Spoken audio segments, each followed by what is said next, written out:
E então agora vamos passar a uma fase de um painel de debate de forma livre, onde convidamos aqui alguns empresários também, e vamos ter connosco um moderador, também convidamos um moderador, esse encontro aqui onde é que está a sua apresentação.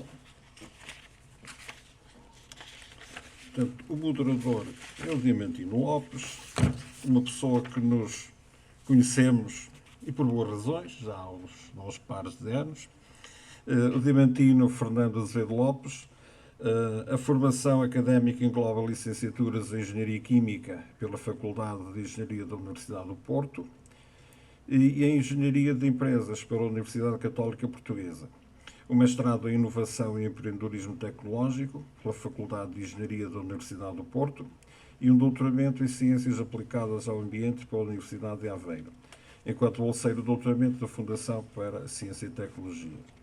Em 2011, enquanto investigador do Inesco Porto, foi-lhe atribuída uma bolsa no âmbito do programa UTN-FCT para estagiar na Universidade de Carnegie Mellon University, em Pittsburgh, na área de transferência de tecnologia, onde trabalhou diretamente com a subdiretora Tara Brandstad, do CTTEC, Center of Technology Transfer and Enterprise Creation.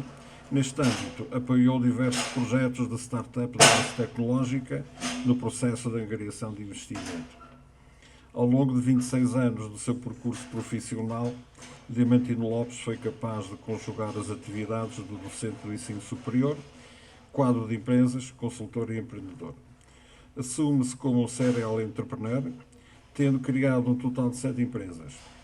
Em 2011 criou a MetaBlue Solutions, startup spin-off da Universidade do Porto, detentora de várias patentes de dispositivos médicos inovadores. A MetaBlue foi finalista de concursos de empreendedorismo Build Global Innovators, promovida pelo ISCTE e o MIT, e foi finalista da rede Europe Unlimited. No âmbito destas participações, Diamantino Lopes passou por um período de formação em empreendedorismo no MIT no Boston.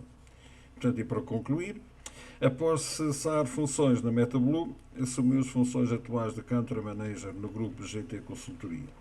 A GT Consultoria desenvolve a sua atividade na área da consultoria estratégica, da inovação e dos incentivos fiscais e de apoio ao investimento em Portugal, Espanha, Itália, Colômbia, Chile e Brasil, onde tem vindo a crescer de forma sustentável. E para este painel que nós convidamos, e agradeço desde já as suas colaborações, temos connosco a empresa Esfera Crítica, a empresa Folha Eletrónica e a empresa Metalogonde.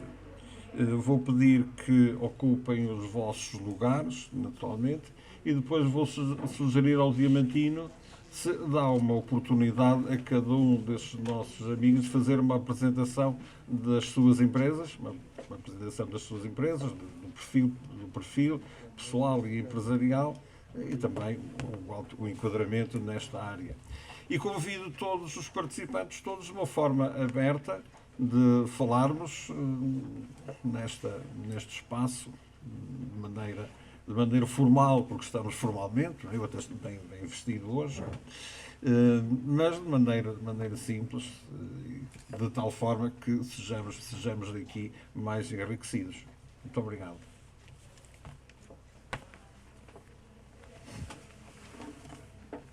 Sim. Boa tarde a todos. É um prazer estar aqui neste segundo painel, a moderar este segundo painel, depois de um primeiro painel com 3 excelentes apresentações que nos deram uma visão ampla das tecnologias disponíveis e obviamente que mesmo que alguns dos exemplos não tenham focado a indústria alimentar e a fileira alimentar, elas são aplicáveis também à indústria alimentar. Neste segundo painel pretendemos fazer alguma reflexão, alguma análise, algum debate sobre o estado da arte da fileira alimentar e para isso conto com a ajuda de 3 empresas e dos seus representantes, a Folha Eletrónica, o engenheiro Helder Silva, a Metalagonde com o engenheiro Eduardo Pereira e a Esfera Crítica com o Dr. Gaspar Lopes. Gaspar Lopes. Muito bem. Digamos que vivemos tempos que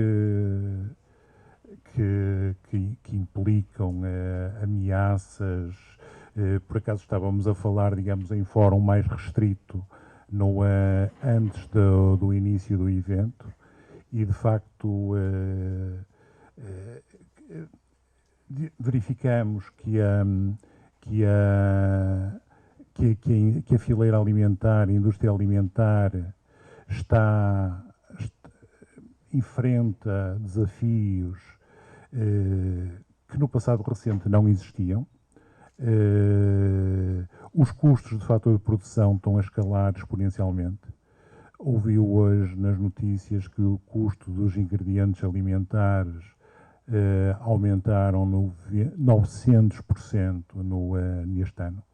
Portanto, isto tem um impacto imenso na competitividade das empresas alimentares. E digamos que, sendo este projeto, este seminário focado na indústria 4.0, será que a fileira alimentar está preparada para enfrentar estes desafios atuais? Será que estão no patamar da indústria 4.0, como referiu o engenheiro Rui Rebelo, que se calhar alguma parte do setor está ainda numa fase anterior à fase 4.0? Portanto, era isto que nós pretendemos, digamos, com este debate, tentar perceber qual o ponto de situação deste setor. E eu passava a palavra a cada um dos nossos convidados para que fizessem uma breve apresentação das suas empresas e que exprimissem a vossa opinião relativamente a este tema. Passaria então a palavra ao engenheiro Hélder Silva. Muito boa tarde a todos. Antes de mais, agradecer o convite feito pela ECO para estar aqui presente. O meu nome é Hélder Silva, sou um dos sócios fundadores da empresa Fluidotrónica. A Fluidotrónica é uma empresa de automação e robótica. Iniciamos a nossa atividade em 2004, portanto temos 17, quase 18 anos. Dedicamos-nos, como o nome diz, à área de automação, de controlo, de robotização. Ajudamos a indústria a ser mais eficiente, a melhorar os seus processos, sobretudo a ter a capacidade de se tornar mais competitiva também face a todas as outras indústrias e a todos os outros países em termos de soluções industriais. A Fluidotrónica iniciou a sua atividade através da comercialização de produtos, portanto iniciamos sobretudo com uma área de representações de produtos para a área da automação industrial, mas muito rapidamente percebemos, e nos foi solicitado por parte dos nossos clientes, não apenas a venda de produto, mas a entrega de uma solução chave na mão. E portanto nós passamos de uma empresa, e isto foi muito rápido, muito pequena, portanto somos 3 sócios fundadores, para um processo de alargar a equipa e alargar conhecimentos para as áreas de engenharia, para as áreas de produção, para as áreas paralelas e de suporte a estas áreas mais operacionais. E, portanto, terminamos com uma empresa que neste momento desenvolve soluções à medida, soluções chave na mão, portanto, dentro destas temáticas. Portanto, tudo o que seja ganhos de produtividade, ganhos de qualidade em termos de processos, garantias de processos que sejam ergonomicamente eficazes, portanto, auxiliar os nossos clientes na determinação de quais são os melhores fluxos de materiais, estudar processos, etc. Portanto, todas essas áreas nós estamos presentes. Portanto, desde a fase de engenharia, desde a fase de concepção dos equipamentos, até à fase de comissionamento e colocação em funcionamento das máquinas que desenvolvemos. Cada solução que nós desenvolvemos é um protótipo, desenvolvemos soluções-chave na mão, portanto não fazemos normalmente duas máquinas iguais, são feitas à medida das necessidades específicas de cada cliente, de cada processo, de cada necessidade concreta de produzir um determinado bem, um determinado artigo. Pronto, fazendo assim um enquadramento muito rápido do que é a fluidotrónica, à data contamos com cerca de 60 colaboradores, portanto tivemos um crescimento interessante ao longo destes anos, estamos num setor que é considerado efetivamente de futuro, porque, e ouvimos hoje estas apresentações, nós estamos perfeitamente envolvidos em todas estas temáticas. Se a fileira alimentar está neste momento capaz de abraçar estes desafios e se está já em que estado de maturidade? Bom, a fluidotrónica até à data não tem estado muito presente na fileira alimentar. É uma área onde nós queremos estar mais presentes. Iniciamos o nosso trajeto em 2019 no sentido de nos aproximarmos deste setor. Nós trabalhávamos sobretudo no setor automóvel, e quando eu digo setor automóvel estamos a falar de fornecedores de primeira linha, chamados Tier 1 e Tier 2, portanto, da indústria automóvel, e portanto esse era o nosso nicho de mercado. Por aquilo que tenho, e eu tenho alguma curiosidade nesta temática da indústria 4.0, por aquilo que eu tenho lido, acho que ainda ninguém vai tarde para embarcar, digamos assim, neste comboio. Eu penso que foi o Rui que falou dos estados de maturidade da indústria 4.0. Existem efetivamente aqueles 6 estados em que 2 ainda são mais ou menos considerados dentro da indústria 3.0, e a verdade é que dizem os estudos que 80% das empresas a nível mundial estão precisamente dentro deste nível 2 de maturidade. Apenas 4% a nível mundial estarão já no nível 3, o tal nível da transparência, se não me engano é esse o nome que lhe dão. Ou seja, todos nós, empresários, todas as empresas têm ainda tempo para embarcar neste comboio, mas este comboio vai rápido. Portanto, os ciclos, digamos, entre as diferentes revoluções industriais está cada vez mais curto.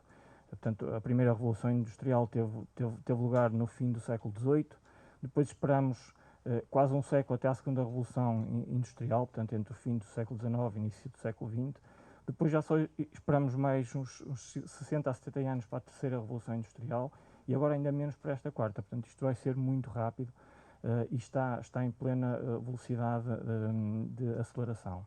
Portanto, todos vamos a tempo, mas todos temos que efetivamente fazer algo, temos que efetivamente aproveitar oportunidades como esta que a ECO está a promover para nos inteirarmos daquilo que está a acontecer. A fluidotrónica tem uma dualidade, digamos assim, ao olhar para a indústria 4.0. Por um lado, estamos a capacitar ou a tentar capacitar internamente para melhorar alguns dos nossos processos. O Daniel falou sobre a questão da simulação e dos digital twins, portanto nós conseguimos muitas das vezes fazer internamente o uso da simulação para otimizar precisamente depois os comissionamentos, ou seja, fazer as simulações prévias para depois termos o menor número de surpresas possíveis a quando da colocação em funcionamento dos equipamentos, e portanto estamos também a trabalhar nesse sentido, e em paralelo estamos a trabalhar naquilo que são as nossas ofertas de produto, de soluções, para que os clientes, portanto, em geral, no caso concreto como estamos a tentar entrar e estamos aqui a falar da indústria 4.0, oferecer também soluções dentro daquilo que são os nossos desenvolvimentos, dos nossos equipamentos, destas tecnologias, ou seja, a conectividade, e é esse o primeiro passo, mas muitas das vezes tentar já oferecer aquilo que são algumas das soluções que falaram aqui os oradores e muito bem, que é a questão da predição, por exemplo, a manutenção preditiva, a questão do apoio remoto, etc, etc. Pronto, é evidente que, pronto, e acho que é justo dizê-lo, neste momento fala-se muito em todas estas temáticas, mas ainda não há a predisposição, se calhar porque ainda nem toda a gente entendeu a necessidade e a urgência desta temática, ainda não há uma predisposição muito grande das empresas de aderirem. Porquê? porque tudo isto tem um custo, não é? É evidente que tem que se olhar para o custo e para o benefício, mas neste momento as pessoas ainda olham muito para o custo e nesse aspecto acho que existe alguma resistência à adesão a estas propostas de valor acrescentado que algumas empresas já começam a fazer. É um pouco a minha opinião. Ora, boa tarde, sou Gaspar Lopes, gerente da empresa Esfera Crítica, criada em 2006, no âmbito do web design e design gráfico. Entretanto, em 2010, com a evolução da empresa, entramos num projeto de desenvolvimento de software. Desenvolvimento de software à medida em cloud computing. Isto com a Universidade de Aveiro, o software de análise qualitativa, o WebQDA, que entretanto abandonamos o projeto, embora o projeto continue, felizmente, e de boa vida.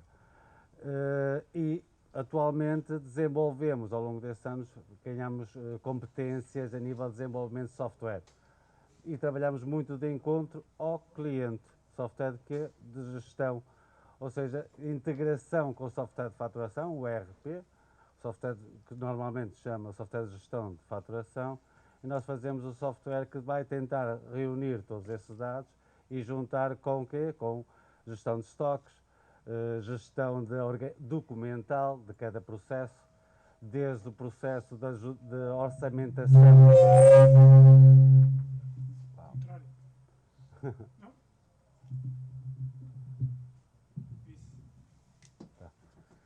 Desde o processo da orçamentação até a adjudicação e a criação de ordens de fabrico.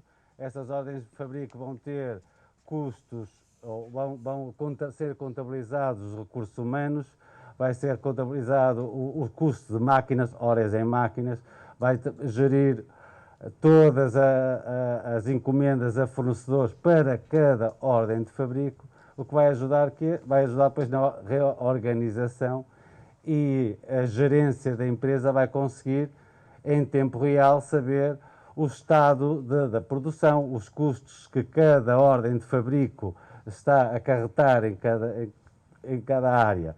Nós atualmente não trabalhamos na área da alimentação, mas, no entanto, trabalhamos com empresas que vão fazendo, como aqui o caso da Metalogonde, que trabalham fazem alguns equipamentos para essas áreas. Nesta área aqui apenas desenvolvemos um software de cloud computing também para um franchising que é o da Terra, um restaurante vegetariano, em que aí faz o controle de receitas, de ingredientes, faz toda a panóplia para termos uma ficha técnica de um prato específico, em que com o tablet o cozinheiro apenas tem que seguir a ficha técnica e cumpre todos os requisitos de segurança, etc., de cada alimentação. Passar. Eu chamo-me Eduardo e represento aqui a Metalogonde, que é uma empresa de fabrico de equipamentos para a indústria, sobretudo equipamentos de aço inox e ferro, não é? O chamado aço ao carbono.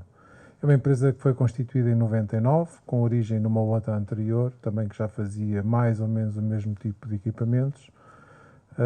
Eu lá sou responsável, por entre outras coisas, e aqui para sublinhar, investigação e desenvolvimento. Nós estivemos já envolvidos em diversos projetos de investigação e desenvolvimento em cooperação com universidades, algumas de Lisboa, aqui já também da FEUP do Porto, e estamos agora a tentar também montar o próximo projeto, que será exatamente nesta área de indústria 4.0. Nós vendemos equipamentos para todo o mundo, também temos instalações espalhadas um bocadinho por todo o mundo, fazemos projeto, temos projeto próprio, fazemos a construção dos equipamentos, damos assistência aos equipamentos, montamos os equipamentos e sentimos de facto do ponto de vista do cliente, não só na fileira alimentar, uma vez que nós temos clientes de vários setores de indústria e de produção, nomeadamente os plásticos, a alimentar, a química, a própria farmacêutica, e de facto há uma necessidade e uma vontade da parte dos clientes em obter do fabricante dos equipamentos um equipamento que seja que seja o mais completo hoje em dia possível, que não seja um equipamento simples, que faça mais qualquer coisa.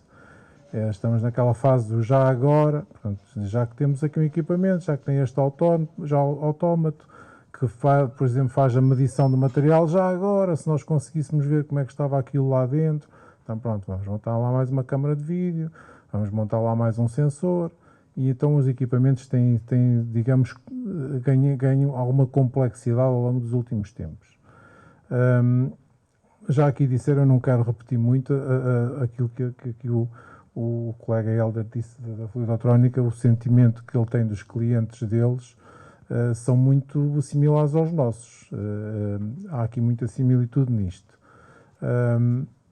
Portanto, significa que, do ponto de vista da atualização e da implementação destas soluções do I 4.0, têm dificuldades e essas dificuldades são sentidas do lado dos clientes, não é? Nomeadamente quando falamos de investimentos. E isto eu posso falar porque nós estamos aqui dos dois lados, ou seja, a própria Metalogonde está também, ela própria, internamente a tentar, e já vai em alguns casos com parcerias aqui também com o desenvolvimento de software, em alguns casos já vamos com alguns processos em estado bastante avançado de digitalização. Nós próprios, a nossa produção está a ser o mais, digamos, aproximada a este conceito, que é o conceito de podemos recolher dados, podemos tratar os dados e podemos ter informação a tempo real para depois melhorar os nossos processos de fabrico. Há aqui conceitos que alguns podem ser menos visíveis, mas de facto há algumas questões, e estamos aí neste processo talvez há uns 3 anos para cá, 2 anos e picos para cá. Sim. Portanto, ainda não se falava assim tão abertamente de indústria 4.0, mas as soluções em si e aquilo que nós tínhamos que fazer, tínhamos a ideia clara que era aquele caminho. Portanto, agora já temos terminologia adequada, já sabemos mais ou menos falar mais ou menos todos a mesma língua. De facto, isto tem vantagens, e as vantagens nós sentimos-las já todos os dias, não é? Há um conjunto de informação que nós não tínhamos acesso, ou que estava espalhado em softwares diferentes, ou até em computadores diferentes, e um tinha acesso, o outro não tinha acesso, o outro estava num software não sei o quê, que não fala com aquele software. Portanto, hoje em dia temos tudo muito integrado, e isso é uma vantagem brutal. Portanto, eu estou sentado no meu posto de trabalho, tenho um computador à minha frente e consigo ter acesso a uma data de informação que está ali toda centralizada. Isto é a maior vantagem que nós temos destas consequências, desta aposta também na própria informatização dos processos internamente, que nós já sentimos na pele. E tentamos passar isto, obviamente, que todos os dias no desenvolvimento e no projeto que nós fazemos para os nossos clientes, sentimos uma vontade extraordinária em começar a implementar isso também nos equipamentos que nós depois vendemos aos clientes. É um caminho, de facto é um caminho. Há aqui uma questão que foi a Covid, que nos últimos 2 anos fez muita gente pensar e colocou muita gente em dificuldades, nomeadamente algumas indústrias que não estavam tão bem preparadas para aguentar, digamos, este embate, especialmente os impactos negativos das consequências da Covid, e que realçaram essas dificuldades nas empresas. Há aqui uma questão muito importante, do ponto de vista da nossa experiência enquanto também implementadores destas soluções de 4.0, é que os processos têm que estar, quando queremos digitalizar um processo, eles têm que estar testados e têm que funcionar. Ou seja, não vale a pena gastarmos dinheiro e gastarmos tempo em tentar digitalizar ou digamos, aproximar a esta digitalização se o processo não estiver testado. Se ele não funcionar bem, também digitalmente não vai funcionar. Portanto, isto tem que ser por fases, ou seja, nós podemos querer, não, isto agora vai ser todo um instante, daqui a 2 anos temos isto tudo informatizado, não vai estar aqui ninguém. Portanto, isso é mentira, não é assim. Nem os equipamentos de trabalho estão preparados, nem os próprios processos muitas vezes estão pensados, por muita organização que exista, por muita, digamos, implementação de qualidade, por muito incremento de qualidade na aprendizagem. Nunca está tudo no sítio certo, na hora certa, no sentido de, naquele momento, podemos passar a digitalização do processo. Isso leva tempo. E quando digo tempo, às vezes o tempo passa depressa na indústria, não é? Porque nós também não temos o tempo todo para pensar nisto. Temos que fabricar, temos que vender e muitas vezes, infelizmente, nas empresas que querem implementar isto é levado em parceria, é levado em paralelo com depois o trabalho que nós temos que fazer. Porque principalmente nós sentimos, e quase todos os fabricantes de equipamentos, eu penso também de software é a mesma coisa, penso também na área da automação será a mesma coisa, a pressão dos clientes em termos de tempo e em termos de, digamos, de reduzir os tempos de entregas é cada vez maior. Nós quase temos de ter as coisas prontas no dia seguinte à encomenda. Não é? Às vezes o cliente anda ali meio ano para encomendar, e depois vai e volta a pôr o orçamento em cima da mesa. Então, mas como é que agora... Então, mas já aumentou outra vez, então, mas pode ser. Então, mas agora já o prazo de entrega aqui era 15 dias, agora já tem que ser 3 meses. Lá temos que explicar que as coisas agora não existem no mercado. Portanto, tudo é diferente. E o cliente não quer isso. O cliente quer pensar e quer, de facto, naquele momento, quer ter as coisas cada vez mais cedo. Também existe a pressão do mercado para produzirem, não é? E para poderem também entregar o seu produto ao cliente final. De facto, é um caminho e a nossa experiência é um bocado essa. Mas não vai ser assim tão rápido nem tão linear como foi falado agora até aqui, não é? E depois há riscos nisto e há muita relutância. O risco maior, eu penso que aqui um dos oradores falou nisso, isto é tudo muito bonito, mas se falha a internet não há nada, não é? E as indústrias têm que se precaver também para esta. É o chamado, como também estou na área da qualidade, tudo o que nós fazemos temos que pensar quais são os riscos dessas coisas que nós temos que fazer e que podemos implementar. E esta questão do I 4.0 traz de facto muitos riscos, e riscos que ainda não foram pensados. Portanto, nós estamos aqui a ver uma coisa muito nova, mas tal como todas as coisas muito novas, falta fazer o estudo sobre elas e falta perceber de facto quais são as vantagens no final dessa implementação. O facto de funcionar sobre, digamos, suportes digitais, sobre servidores que nós não sabemos onde eles estão, que digamos, funcionam com base, internamente é muito à base da wireless, a wireless, e a wireless está sempre a falhar, não sei por causa disto ou por causa daquilo. Então, mas não há rede, portanto, não há rede e ninguém sabe o que é que anda a fazer se não houver rede, não é? A questão da internet é, de facto... É um dado muito limitante em termos de risco, muito importante. Nós estamos a trabalhar numa zona industrial que é a zona industrial de Loureiro, a zona industrial pobre de Loureiro, porque a nossa não tem nem água, nem saneamento, ainda não chegou lá nada disso.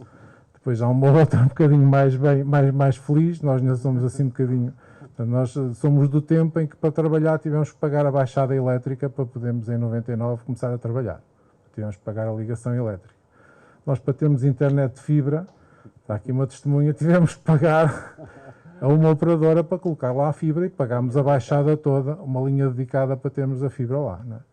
E ainda temos uma dificuldade, quando há mau tempo, os eucaliptos lá da estrada e as árvores abanam muito e partem-nos o cabo. E, portanto, às vezes estamos ali 3, 4 dias que não temos, de facto, internet. Recorremos a alternativas, como são as PENs, com as PENs de dados e coisas assim, que obviamente não têm a capacidade para alimentar um servidor, nem sequer para aguentar 4 ou 5 pessoas a escrever e-mails ao mesmo tempo. Não é? E isso é uma dificuldade, mas há mais. Mas esta é uma dificuldade, de facto, que também tem que ser pensada e saber como é que isto depois pode minimizar este tipo de riscos decorrentes desse tipo de implementação. Não quero dizer mais nada também. Por exemplo, uma situação que nós resolvemos em relação ao cloud computing, nós envolvemos em cloud computing, mas instalamos no servidor do cliente um servidor web, para conseguir não ter que estar constantemente ligado à internet, no caso, por exemplo, da Metalogonda, houve fases em que a internet era muito fraca e não podia quebrar o trabalho. E, portanto, o que é que nós fazemos? Temos de trabalhar internamente com a rede interna da empresa e web só para envio de e-mails, etc. Quando há situações de comunicação de dados de máquinas, não podemos estar dependentes da internet para termos os dados sempre disponíveis. Na prática, agora, Na prática, isto que ele está a dizer é uma diferença de 5 minutos. Ou seja, nós antes falhava e ligávamos logo. Agora, durante 5 minutos, só ligamos passados 5 minutos, que aquilo não se aguenta e depois é que passamos 5 minutos. Portanto, ganhámos ali 5 minutos de vida que pensamos que estamos ligados, mas não estamos. Mas pronto. Há aqui outra questão que eu queria, também que foi falada aqui, que é muito importante, e isto já temos implementado na prática, já está a funcionar, não connosco, mas com muitas empresas também de fornecedoras de equipamentos e também de software, penso. Esta questão de podermos deslocar técnicos menos, digamos, menos qualificados para fazer instalações, montagem, assistências. Nós temos continuamente pessoas no estrangeiro que estão a fazer manutenção e felizmente já conseguimos fazê-lo com base, digamos, com recurso a pessoas menos habilitadas. E muitas vezes já conseguimos fazê-lo até remotamente só com o cliente. Com coisas tão simples como passando a publicidade do WhatsApp, portanto, que o cliente consegue lhe fazer uma ligação através do WhatsApp, nós vemos qual é o problema na máquina e resolvemos o problema remotamente. Isto tem uma poupança de custos, e muitas vezes o cliente nem se importa com os custos, é daquelas, quando o cliente tem uma máquina parada, que é o ganha-pão, e vê aquilo parado, e depois quando vê que a solução daquilo é esperar que venha um técnico de Portugal, imagina estar nos Estados Unidos, não é? E agora com o Covid foi dramático, não se pode viajar para os Estados Unidos quando nós queremos. Agora é uma avaria, pronto, eu compro ali um bilhete de avião amanhã de manhã estou a embarcar, mas no Covid não foi nada disto, não é? Foi tudo complicadíssimo. E nós temos essa possibilidade. E isto já funciona, isto já acontece na prática. E temos aqui portanto, a pessoa que trabalha connosco em termos de parceria de automação, que fazem assistências e montagens e arranques, comissionamento, posta em marcha, à distância com os técnicos, com recurso a um computador lá no cliente. Portanto, as nossas máquinas já seguem a própria máquina, já tem no armário elétrico meios de comunicação. Temos routers, temos, como que é o termo técnico? Aquelas coisas que falam.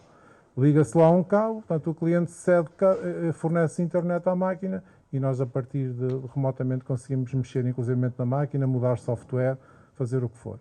E estamos a vê-la à distância. Portanto, ver a máquina a trabalhar, ver qual é o problema, se houver um problema. Portanto, isto já acontece, já está. Se isto for 4.0 já temos qualquer coisinha. E há sempre um problema que tem-se verificado, isso mesmo nos clientes no estrangeiro, é ter internet no chão de fábrica. Se nós queremos, ao levar uma máquina, isso é uma dificuldade que é comum, temos que aguardar, marcar para o X dia, porque nesse dia vão passar um cabo específico ou wireless para conseguirmos ter acesso à máquina e conseguir fazer essa manutenção.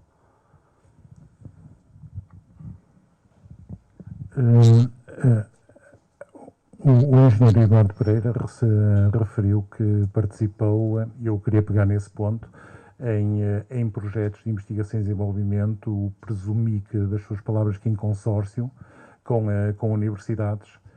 Que experiência é que retira, digamos, dessa participação? E que experiência é que retira dessa ligação que foi criada ao sistema científico e de que forma, digamos, a Metalogonde conseguiu ou tem vindo a conseguir gerar valor dessa relação com entidades do sistema científico e tecnológico. Relativamente à fluidotrónica e à esfera crítica, eu presumo que não tenham essa experiência, digamos, de participação em projetos de IDEA, e não sei se têm até utilizado os mecanismos disponíveis no âmbito dos programas de incentivos nacionais para digamos, desenvolver projetos de investigação e desenvolvimento no seio da própria empresa, por uma questão de oportunidade, por desconhecimento, porque não veem valor nesse tipo de participação e nesse tipo de desenvolvimento. Depois, digamos, nesta segunda ronda, eu era capaz de começar pelo engenheiro Eduardo Pereira e depois que gostaria também que focassem estes aspectos. facto, nós desde há cerca de 10 anos para cá que temos em permanência um projeto a decorrer, um projeto que, quando fala em investigação e desenvolvimento, é um projeto puro de investigação e desenvolvimento, ou seja, estamos sempre a estudar qualquer coisa como uma universidade, ou uma solução nova, ou um processo novo. Temos tido a felicidade até agora, conseguimos sempre entrar em projetos que não são daqueles para passar tempo, ou seja, colocamos mesmo uma premissa que nos interessa do ponto de vista prático, que é uma coisa que nós queremos estudar, queremos avaliar porque temos interesse para melhorar os nossos equipamentos ou para implementar uma solução qualquer nos nossos equipamentos, e temos tido a sorte de até agora termos metido, ou seja, em projetos só consumo, não é? Consuminho, pronto. Nem sempre é fácil, às vezes entra-se nos projetos só para passar tempo ou porque vai-se na expectativa de poder angariar algum dinheiro também com isso. Portanto, não é muito fácil ganhar dinheiro com isso quando se faz investigação e desenvolvimento a sério. O que eu posso dizer é que, de facto, há verbas envolvidas, mas, de facto, se nós formos fazer bem as contas, nós não ganhamos nada com isso. O que ganhamos, de facto, é algum conhecimento que daí advém. E, de facto, há 2 projetos que posso destacar, que foram os que tiveram mais visibilidade, também pelo montante, digamos, do montante monetário envolvido nos projetos. Um foi com o Instituto Superior de Agronomia, portanto, na área alimentar. Eram três elementos do consórcio, portanto, era uma empresa, uma universidade, uma empresa construtora de equipamentos e depois uma empresa do ramo, digamos, ligada à atividade final. Todos eles foram, os 2 que vou destacar, foram ambos na área da indústria alimentar, que é o que interessa para aqui. Portanto, um foi aproveitar o DRES, que é um subproduto da indústria cervejeira, portanto, é aquilo que sobra, e estamos aqui num sítio ideal para falar sobre isso. Na altura aqui, não está aqui nenhum representante da Vadia neste piso, mas nós puxámos inclusivamente para o projeto aqui a Vadia, portanto, que nos forneceu na altura DRES da própria produção de cerveja deles. Fizemos aqui alguns testes com os DRES que eles rejeitam, na altura davam isto aos animais ou uma coisa qualquer, portanto, isto, pegavam no carro de mão, libertavam ali as cubas e despejavam isto no terreno ou davam aos animais ou uma coisa qualquer assim. Portanto, qual era o projeto? O projeto era secar esse DRES, que tinha que ser seco a uma temperatura máxima de 60 graus, senão nós íamos torrar, digamos, acima dos 60 graus, ele ia ser torrado, não servia para nada, era palha, e ir buscar esses nutrientes que sobravam dessa cozedura desse cereal. Pronto. E depois o projeto era fazer o quê? Desenvolver um sistema de secagem desse produto para depois incorporá-lo onde? Em massas panares. E o outro elemento do consórcio é uma empresa que produz massas panares congeladas, de Leiria, portanto, e que o consórcio foram estas 3 entidades. Portanto, e aquilo, de facto, chegámos à conclusão, fez-se pão com aquilo, comemos pão do resultado digamos, desse projeto, e ficou a mais-valia de quê? Por nosso lado, que é isso que interessa saber aqui, conseguimos desenvolver técnicas de construção de equipamentos que nos permite, neste caso, um secador, que nos permitiu, com este projeto, desenvolver uma metodologia para podermos secar a baixas temperaturas, jogando com o quê neste caso? Neste caso, com a pressão. O que fizemos foi, mantendo a temperatura, subir a pressão e conseguimos, através disso, fazer a secagem do DRES sem destruir as propriedades organoléticas e químicas do produto que queríamos conservar. Portanto, eu penso que estamos a falar de centenas de milhares de toneladas que vão para o lixo da indústria cervejeira aqui no país. Praticamente esse DRES era todo canalizado só para a indústria animal, portanto, para a alimentação animal. O que é que eles fazem? Secam aquilo, uma temperatura não interessa qual, em túneis de aquecimento, e fazem pellets daquilo e depois dão aos animais. O outro projeto tem a ver também com a resistência dos materiais ao desgaste. Nós fazemos muitos misturadores de processo, não é? Também às vezes chamados reatores, se tiver outro tipo de complementos, que estão continuamente a rodar. Portanto, passam 24 horas sobre 24 horas a fazer misturas. Portanto, e aqueles materiais desgastam-se. E uma das preocupações da indústria alimentar tem a ver não só com o desgaste do material, que para nós, do ponto de vista industrial, é bom. Nós queremos é que aquilo se gaste depressa, que é para depois podermos vender mais pás, não é? Mas infelizmente não acontece. A ideia é que aquele material não desgaste para não libertar, digamos, bocados ou peças ou parte do material e que se misture no produto alimentar que está a ser mexido. Não é? Portanto, e a ideia é tornar o material o mais isento possível, o material alimentar o mais isento possível de produtos que tenham a ver com os equipamentos. Portanto, não contaminar. Isso foi feito também em parceria, neste caso, com a FEUP e com uma indústria de produção de massas panares, mas neste caso secas, são misturas secas, tipo estas que nós usamos para fazer o pão na bimbi e coisas assim, e bolos, portanto já está a mistura seca, que fornece toda a parte, digamos, de panificação no país, e portanto eles fazem isso, é uma empresa ali de Mirandela, portanto, e vende vários tipos de misturas. Agora já estão com abóbora e com não sei o quê, aqueles sabores todos, com quinoas e aquelas misturas todas. E estão, neste caso, a usar um misturador fabricado por nós. Primeiro foi fabricado um misturador piloto, que teve no âmbito do projeto. Esse ainda lá está, porque o projeto, aquilo foi feito depois um protocolo, porque infelizmente esse caso, os 2 anos de projeto não foram suficientes para avaliar qual era o resultado do desgaste, porque aquilo não desgastou nada, portanto aquilo tínhamos vários conjuntos de pás, que depois regressavam à FEUP para fazer a medição, mas aquilo nunca gastava nada. Em 2 meses ou 3 aquilo nem se conseguia ver o que é que estavam a desgastar. Fizemos um contrato adicional de consórcio, que depois foi integrado no primeiro, para mais durante 5 anos podermos avaliar qual é de facto o desgaste daquele material. Portanto, isso são consequências práticas e tirámos para nós também esse ensinamento. Não é? Os projetos de facto interessam assim, tivemos a sorte. Agora andamos à procura de facto na indústria, na área do I 4.0, ver se conseguimos implementar isso agora no próximo ano. Estamos a trabalhar nisso. Projetos individuais, não? Não, em projetos individuais, não. Temos a nossa, digamos, fazemos as nossas... Pela nossa experiência, vamos implementando aquilo que achamos que seja o mais adequado no ponto de vista da melhoria dos equipamentos. Isso é contínuo, não é? Mas não se pode chamar isso propriamente uma investigação. Isso é mais um acumulado de conhecimento que depois tem uma consequência que é alterações nos equipamentos, são melhorias.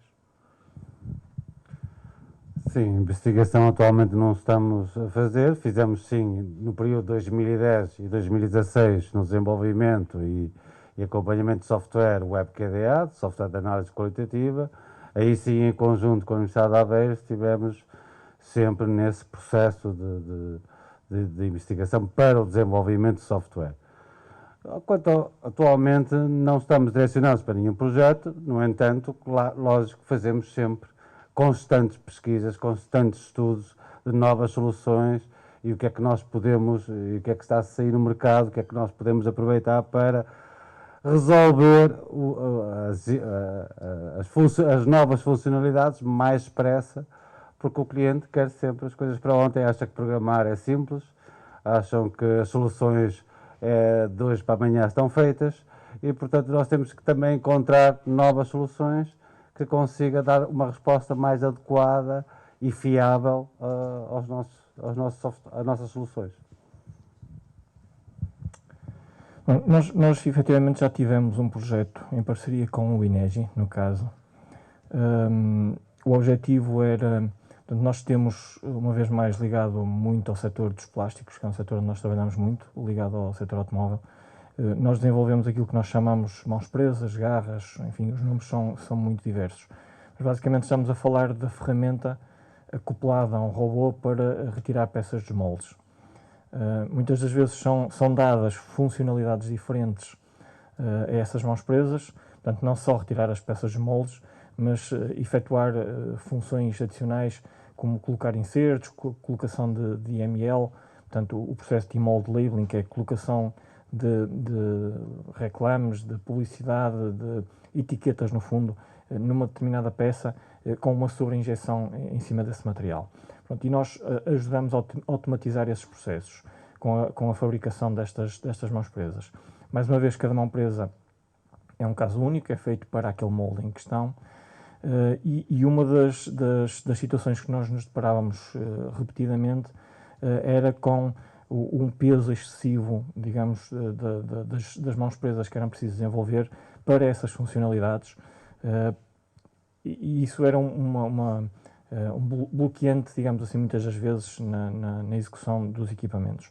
O que nós fizemos foi o desenvolvimento de acessórios em plástico, numa fibra, num compósito, que foi desenvolvido na altura pelo INEGI, com propriedades mecânicas semelhantes àqueles que nós tínhamos dos acessórios originais, que eram maioritariamente em alumínio, e, portanto, com propriedades de resistência semelhantes àquelas que nós tínhamos, mas com pesos muito inferiores. Portanto, o facto de nós desenvolvermos uma gama com este tipo de materiais permitiu-nos a execução destas mãos presas, estas garras mais leves, o que nos permitiu oferecer aos nossos clientes soluções que são mais fáceis de manipular, portanto, permitem aos robôs fazer movimentos mais rápidos e com isto também reduzir os tempos de ciclo. Portanto, este foi um projeto desenvolvido, nós desenvolvemos, digamos assim, o design do produto, o INEGI desenvolveu os materiais, fizemos um demonstrador, um protótipo, que esteve em testes uns milhões de ciclos para garantir a robustez da solução, e depois acabamos por criar uma liga ou uma linha de produtos baseada neste material. O objetivo seria agora alargar a gama, porque nós desenvolvemos uma pequena parte, digamos assim, da gama como projeto piloto, e o objetivo seria agora desenvolver o restante, mas entretanto com a entrada da situação de Covid, etc., nós tivemos que colocar um bocadinho em stand-by este processo. De qualquer das formas, em termos de projetos em parceria, foi o único que nós desenvolvemos. Temos, isso sim, alguns projetos internos de inovação, ou que nós consideramos de inovação, alguns porque são inovação para nós, portanto, são processos que já existem no mercado, mas que são aprofundar de conhecimento por parte da nossa equipa, muitas das vezes em soluções internas, que nós depois temos o aprendizado e, portanto, podemos disponibilizar também para o mercado e para os nossos clientes. E temos muitas das vezes também desenvolvimento de soluções, algumas com alguns resultados em termos comerciais e financeiros, outros esperamos um dia poder vir a tirar algum proveito, mas sobretudo desenvolvimento de pequenos protótipos, de pequenas soluções, muitas das vezes desafios que os nossos clientes nos lançam, e portanto que às vezes são bem-sucedidos, outras não, mas existe constantemente algum investimento da nossa parte, alguma dedicação e elementos disponíveis para abraçar este género de projetos.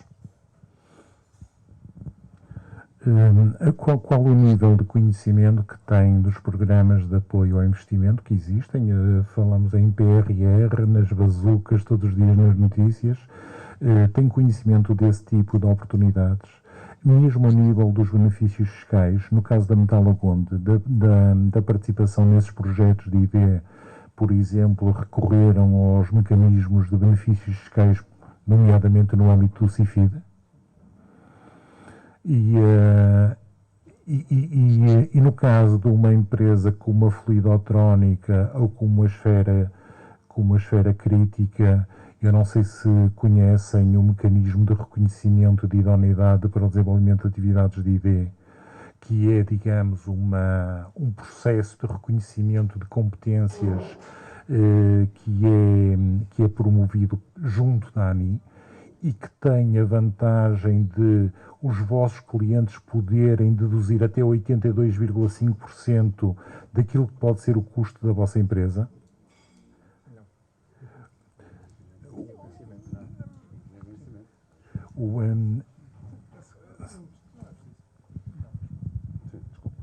Sim, de facto, esse é um mecanismo que nós já usufruímos das vantagens deles desde que praticamente estamos a fazer investigações e desenvolvimento, há cerca de 10 anos. E o primeiro CIFID que fizemos já foi há bastantes anos. Não foi fácil aprovar esse primeiro CIFID, a coisa até foi um bocadinho rocambolesca e conturbada, porque de facto a empresa que nos fez a primeira candidatura não o fez de uma forma adequada, portanto o projeto numa fase inicial chumbou. E isso é uma dificuldade, e até queria mais falar por causa disso, é uma dificuldade de facto que as empresas têm, não é só o desconhecimento deste tipo de programas, é depois encontrar no mercado empresas e consultores, porque não são as empresas que fazem as candidaturas, obviamente, têm que ser consultores, e a dificuldade grande está também em encontrar esses consultores certos para poder fazer estas candidaturas depois que tenham sucesso, não é? E é uma dificuldade. Mas sim, nós estamos a usufruir dessa vertente. Por isso é que temos sempre na empresa qualquer coisa a andar, seja do ponto de vista formal de um projeto de investigação e desenvolvimento como estes que eu falei há bocado, seja internamente, há muita atividade interna que a empresa desenvolve todos os dias que pode ser considerada e pode ser identificada como sendo uma atividade da I&D. E ela só tem que ser justificada digamos, descrita dessa forma. E isso tem, de facto, vantagens grandes do ponto de vista financeiro também para a empresa, não é?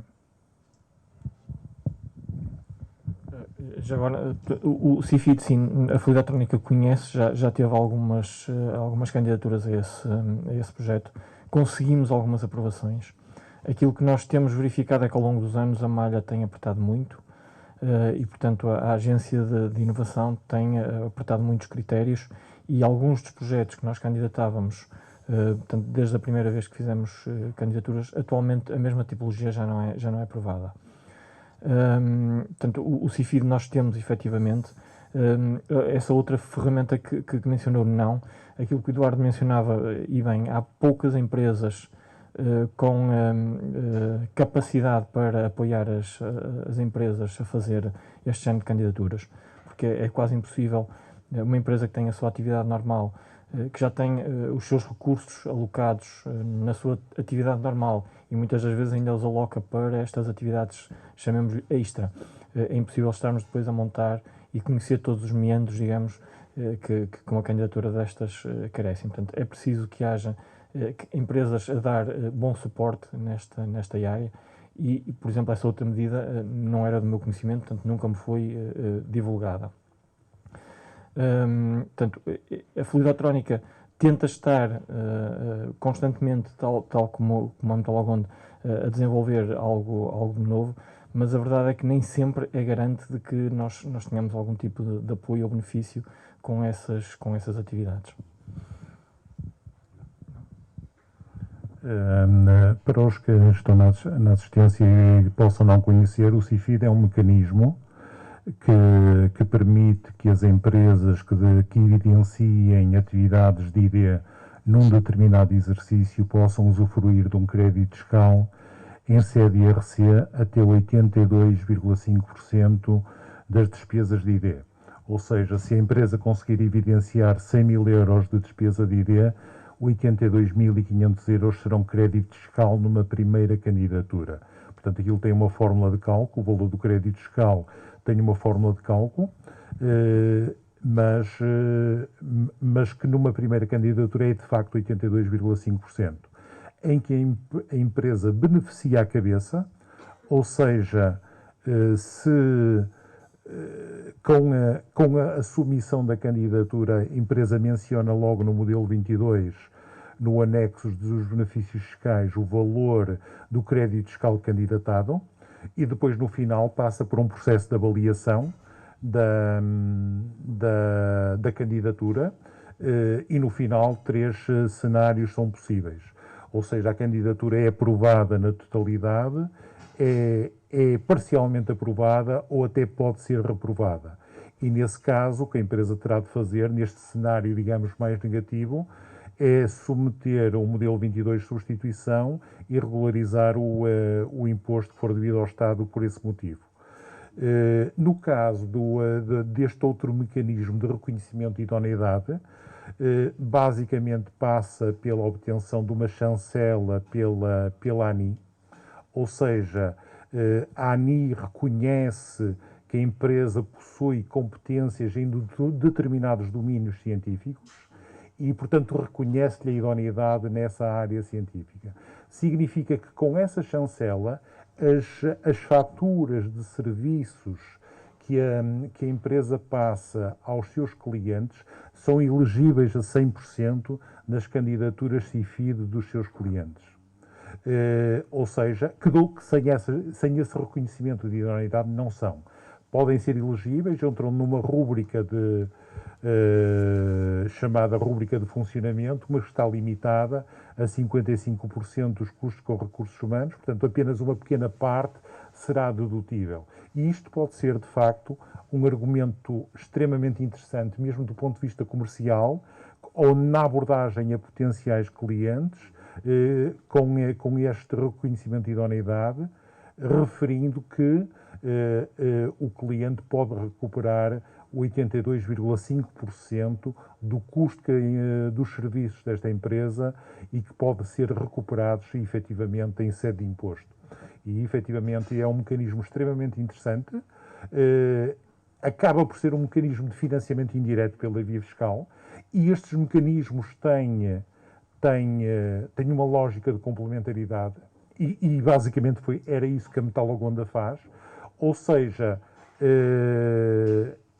a participação em projetos de IDE financiados representa um financiamento direto ao desenvolvimento do projeto e depois a componente não financiada pelo Portugal 2020, o CREN, seja o que for, portanto, no programa quadro em que os projetos foram desenvolvidos, portanto, essa componente não financiada, a empresa ainda vai recuperar mais 82,5% em sede fiscal, o que atira, efetivamente, estes projetos para taxas de financiamento extremamente elevadas.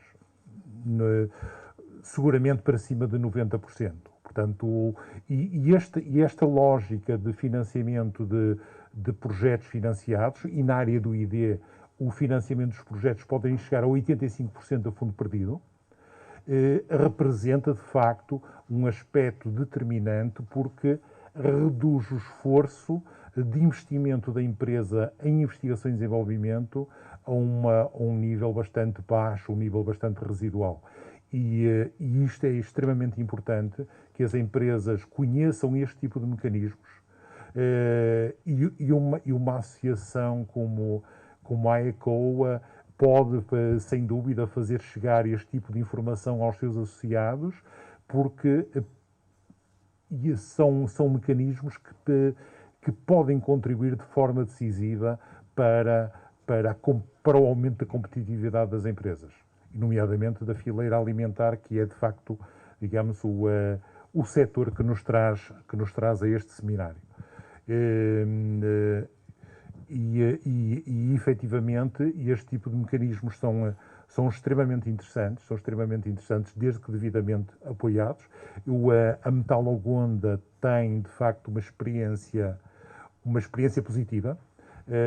Os projetos tiveram, digamos, um bom desfecho, geraram resultados que se traduziram em valor para a empresa, que certamente teve impacto na competitividade da empresa. E isso é, de facto, um aspecto aqui a realçar neste painel.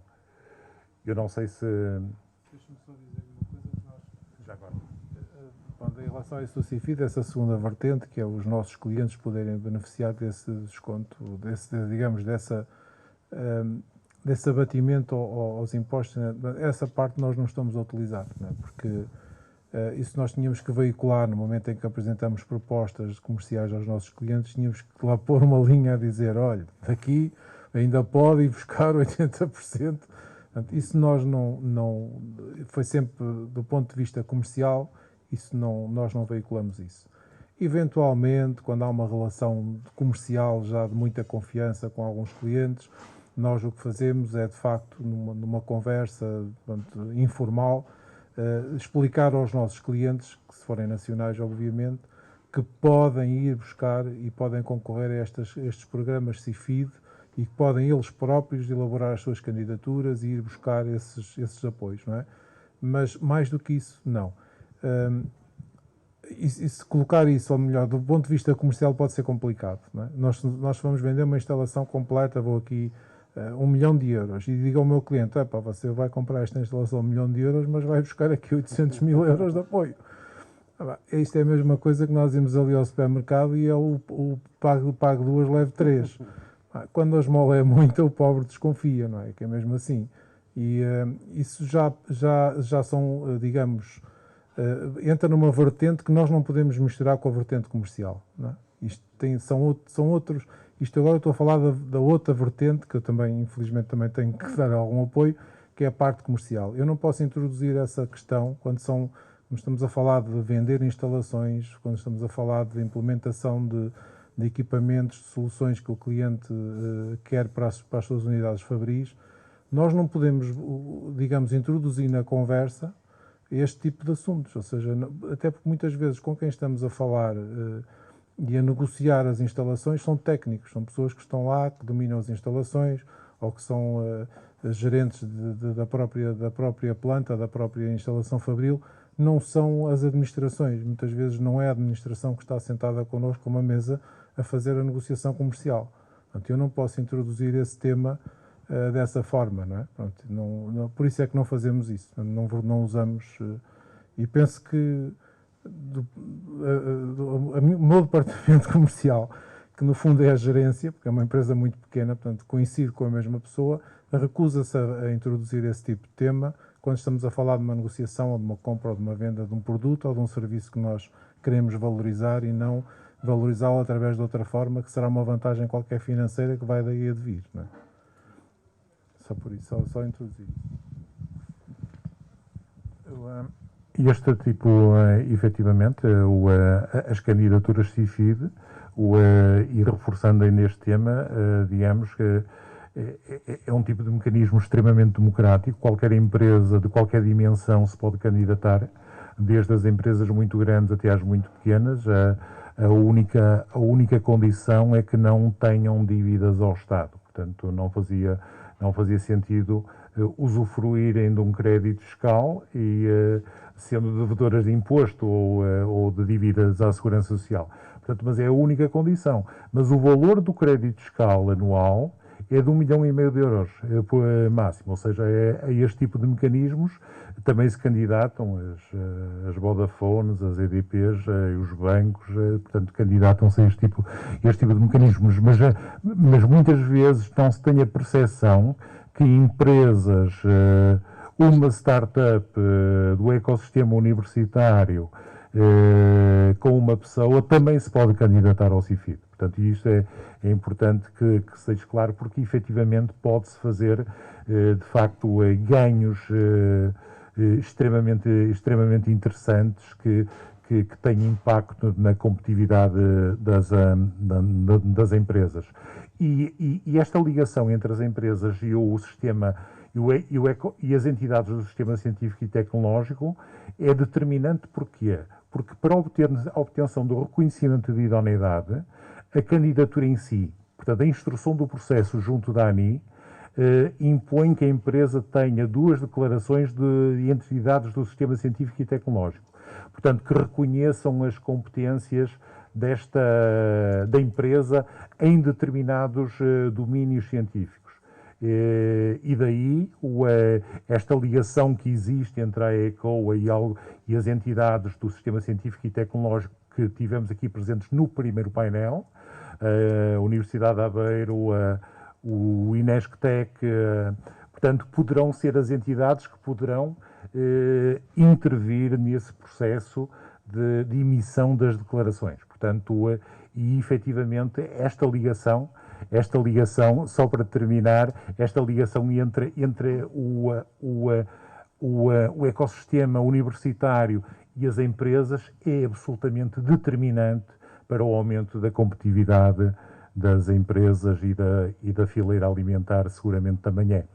Eu daria por terminado por indicação do Não, apenas uma questão de foco. De facto, portanto, estamos todos a aprender, não é? Com exatamente o propósito era este, ter aqui um painel tivemos de especialistas no primeiro, agora de pessoas real, e conforme disse, este projeto tem exatamente 3 áreas de inovação. e uma delas, sendo o I 4.0, outra a sustentabilidade e responsabilidade ambiental, e a terceira exatamente a literacia financeira e os financiamentos. Portanto, está muito interessante, mas está um pouco desfocado. Ou seja, nós temos, ainda bem que este assunto veio aqui de forma natural e espontânea, que vem até validar um dos eixos fundamentais que nós temos e que vamos trabalhar também, e que vamos também fazer sessões deste género na área da literacia financeira e dos financiamentos. Portanto, de forma natural, para nós podemos focar na questão do I 4.0 nesta temática, e ouvindo também as pessoas que estão na assistência, há mais empresários na assistência, mais académicos, mais pessoas para intervir. Portanto, desculpa por isto, porque vamos focar. Vamos ter depois oportunidade de falar de forma direcionada nesta questão da literacia financeira. Aquilo só para posicionar, digamos, a opção em termos de seguimento, digamos, a indústria 4.0 tem a ver com atividades de ID, e o financiamento das atividades de ID é absolutamente determinante. Portanto, sem essa componente do financiamento, eu julgo que, digamos, não chegamos ao primeiro nível. E eu era capaz, e com permissão dos restantes membros do painel, e também seguindo a sugestão do engenheiro Pinto Moreira, de dar a palavra à assistência, se alguém quiser intervir, emitir uma opinião, colocar questões, façam favor.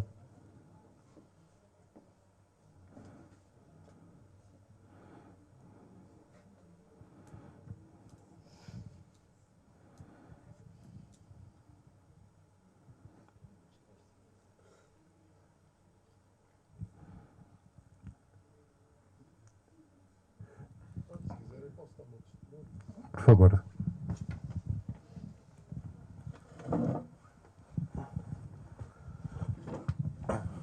Boa tarde a todos. Eu sou o Helder Pinho, sou dos Transportes Álvaro Figueiredo. Eu costumo dizer em tom de brincadeira que os Transportes Álvaro Figueiredo já estão nisto da indústria 4.0 desde o século passado. Porque nós fomos praticamente pioneiros, deve-se lembrar disso, em termos de tecnologia e em tecnologia embarcada em caminhões, portanto, já dá muito tempo. Neste momento, já agora no século XXI, nós estamos focados naquilo que se falava aqui há bocado, que é pôr as máquinas a comunicar, a falar umas com as outras, independentemente de falarem linguagens diferentes. Isto é, de reunirmos tudo aquilo que temos espalhado, isto é, as informações que recebemos dos caminhões, as informações que recebemos dos próprios motoristas, que têm cada um telemóvel com uma aplicação que já comunica com o nosso ERP, portanto, em tempo real, e concentrá-las todas e daí tirarmos um maior proveito. Neste momento não estaremos totalmente no indústria 4.0, mas já temos ferramentas de apoio à administração e à decisão em tempo real em Business Intelligence, que estão presentes no escritório. É uma realidade. O escritório tem um monitor, chamado um ecrã gigante, que não é assim tão grande como isso, mas pronto, é o ecrã que de 5 em 5 minutos rola diversos painéis em Business Intelligence que vão dando as informações em tempo real da situação do nosso negócio. Sendo que também todos os intervenientes necessários são informados 2 ou 3 vezes por dia de como estamos e como podemos estar no dia seguinte para nos podermos preparar. Mas, é como digo, ainda não estamos propriamente no Indústria 4.0, mas o caminho faz-se devagar e faz-se caminhando, não é? E vamos lá chegando. Muito obrigado pela partilha. Eu penso que posso dar aqui mais chega. Sim, por favor. Obrigada. Só uma chega que diz respeito um pouco ao próprio dia-a-dia da Associação Empresarial do Concelho de Oliveira das Meias. Atualmente fazemos um esforço enorme, mas enorme mesmo, para ter tudo digitalizado, tudo. Porque para mim o I 4.0 ainda é a digitalização de processos e pouco mais do que isso, e tudo tem que estar digitalizado, portanto isso é que é o I 4.0, até porque nós temos uma associação em que temos que lidar constantemente com muitas áreas burocráticas. E, infelizmente, e aqui está aqui só o meu parêntese, e daí eu estar aqui a pronunciar-me, é que nós temos vários projetos, e um deles, um ou dois deles, é na área da formação. Área da formação que também é, digamos assim, financiada, subsidiada, obviamente, pelo Estado e através dos programas competentes, com os respectivos programas competentes. E a área da formação, isto de facto aqui gera um pouco da nossa parte, um pouco de angústia, porque nós temos que estar constantemente a imprimir papéis. Nós temos que ter evidências de papéis para tudo. A área da formação requer dossiês completos de centenas e centenas de papéis. Não é assim, Carla Silva, que ela se calhar não está, já saiu, que é a nossa gestora da formação, e que nós estamos sempre a refilar, eu e a Célia, que é da área da economia, não é? Sendo da economia, está sempre a dizer não imprimam, e eu tento balancear as coisas entre as duas, mas o facto é que a Carla Silva está a dizer não, o dossiê tem que ter, e ponto final. E, portanto, nós estamos constantemente nisto. E o que me gera alguma angústia é que estes programas são do nosso Estado. E são do nosso Estado também financiados com os recursos financeiros da Europa. E porquê que ainda estamos, quando nós estamos numa desburocratização constante, porquê que nós tínhamos que ter dossiês, muitas vezes com centenas e centenas de papéis, quando os temos também nos nossos computadores, não é? Obviamente. Em determinadas áreas o papel não é requerido, não é? Nomeadamente na área fiscal, não é? Portanto, eu julgo que não há volta a dar, temos que manter os dossiês em papel, se bem que eu com as pessoas que falo, todas me dizem que é uma questão de 2 ou 3 anos para acabar com o papel. Provavelmente são 3 anos bem longos, mas esperemos que chegue à altura em que de facto possamos abolir de facto o papel dos processos. E eu passava agora a palavra também a este. Já agora, António Costa, da Nova Arroz. Eu, ao estar a ouvir as preocupações, e porque é um processo que nós estamos a implementar já há muito tempo, o papel pode desaparecer. Nós estamos a implementar a digitalização documental e que com a certificação dos documentos digitalizados, os originais podem ser destruídos, mesmo para a autoridade tributária e presumo também para todas estas situações. É o que nós estamos a implementar. Nós vamos pura e simplesmente destruir os originais, depois de termos digitalização documental certificada e arquivada com certificação. É só esta chega. Acabou por nos transmitir uma informação que não tínhamos, não é? Portanto, aparentemente já pode prescindir do papel em determinadas condições de certificação digital, não é? É pena não estar aqui a Carla Silva, não é? Porque, de facto, ela saberia melhor defender esta dama e, portanto, nós temos que colocar digitalmente nas plataformas, é tudo digital, entra lá tudo, é um facto, mas ela tem que ter dossiês em papéis, porque penso que entre 3 a 5 anos, acho que é entre 3 a 5 anos os dossiês têm que lá estar. Obviamente, como disse o Dr. António Costa, se nós fizermos a certificação, não é? Através da própria cunhagem em que as fotocópias são de facto fotocópias verídicas e certificadas, muito bem, mas depois chegamos àqueles organismos que nos depois dão os certificados para que nós passamos aos formandos, esses organismos exigem-nos de facto toda essa quantidade de papel. Se tivermos auditoria, nós temos que ter em suporte de papel também isto.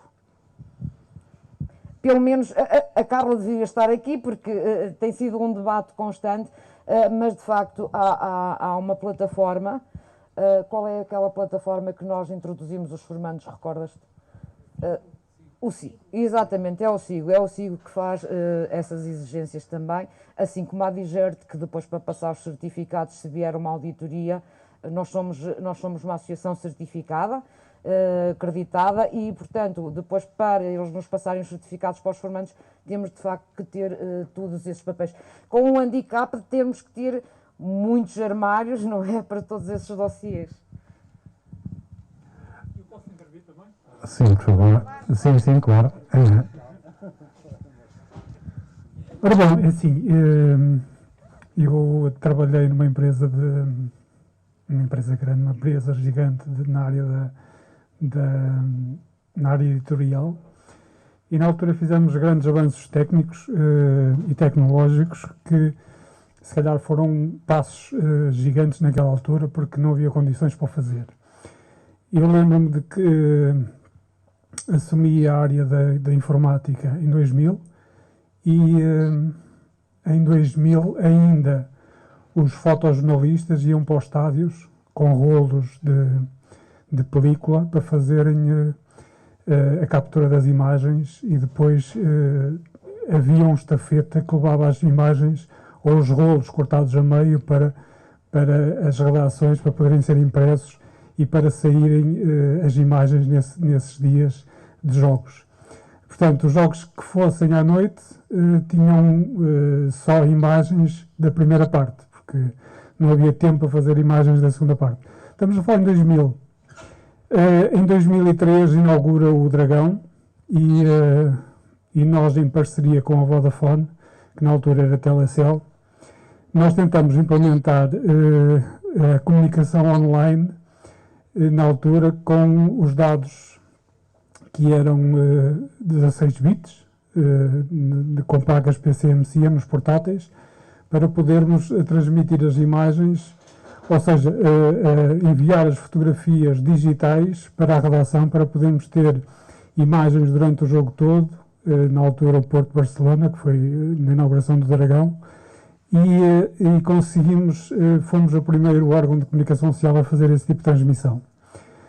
Entretanto, daí surgiu uma invenção, e a Ângela, por acaso, apanhou esse tempo, que foi tentarmos criar, já que a internet já estava a dar um passo gigante, já estava a dar passos largos, passou de 16 bits para 64 capas, aliás, 16 capas para 64 capas, e linhas redis e por aí fora. Nós pedimos à Portugal Telecom na altura para instalar uma linha entre o 1º de janeiro e a gráfica, que era em Oliveira das Meias, e essa linha era de 64 capas e custava-nos 600 contos por mês. Portanto, e para transmitir o jornal de lá para cá, eles tinham que começar a transmitir o jornal ao meio-dia para a última página estar cá tipo 10 da noite. Entretanto, onde eu quero chegar é que houve um projeto que nós implementamos, e que foi um projeto que hoje os outros jornais conseguiram implementar, porque as condições técnicas já eram outras. Eu estou a falar da paginação online.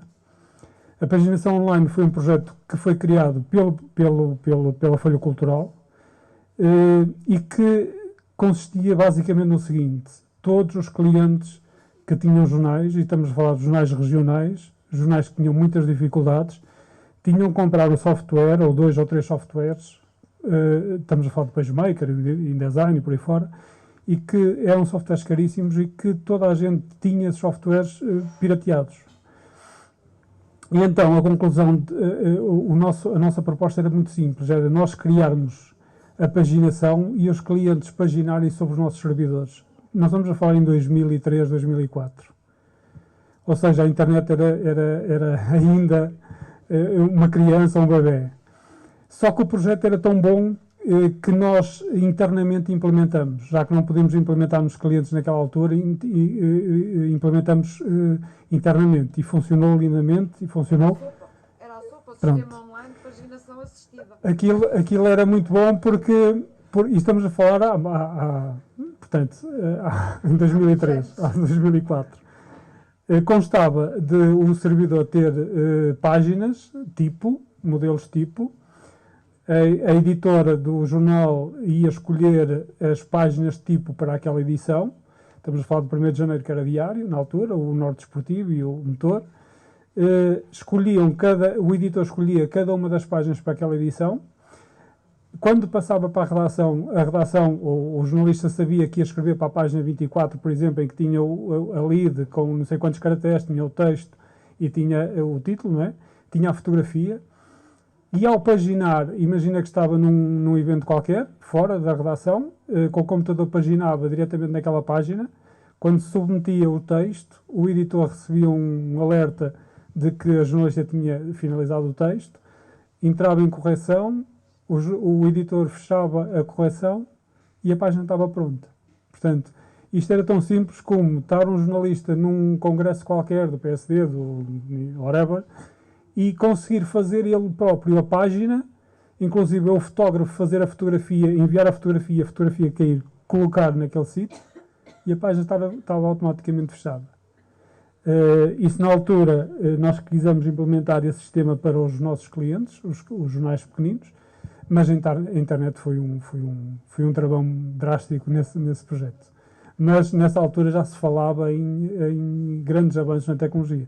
Já para não falar da parceria que tivemos com a Universidade de Aveiro no Viver a Matemática, que foi nós tínhamos uma área editorial, e o Viver a Matemática foi o primeiro manual escolar, que na altura era aplicado ao 9º, 10º e 11º ano, acho eu, secundário.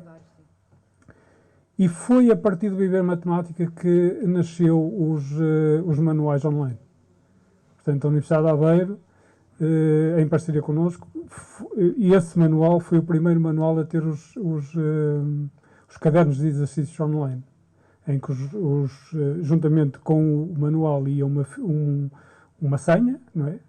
O aluno comprava a senha, acedia através da password e tinha os cadernos online. Portanto, estamos a falar no ano de até 2010. Portanto. A tua filha foi capa de um desses 6. Sim, não foi esta, foi outra.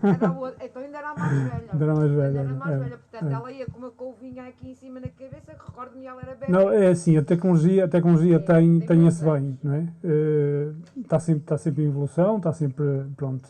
E já se faziam coisas na altura a pensar que a internet podia ser mais rápida do que era. Estávamos a falar dos 64 capas, não é? Pronto, a linha Redis. E em parceria com a Vodafone também, a empresa na altura foi das empresas piloto a ter os carros munidos com GPS para controlar os veículos. Nós tínhamos uma frota grande de carros e em parceria com a Vodafone fizemos esse teste, fomos uma das empresas piloto. E estamos a falar de uma empresa que já faliu, infelizmente.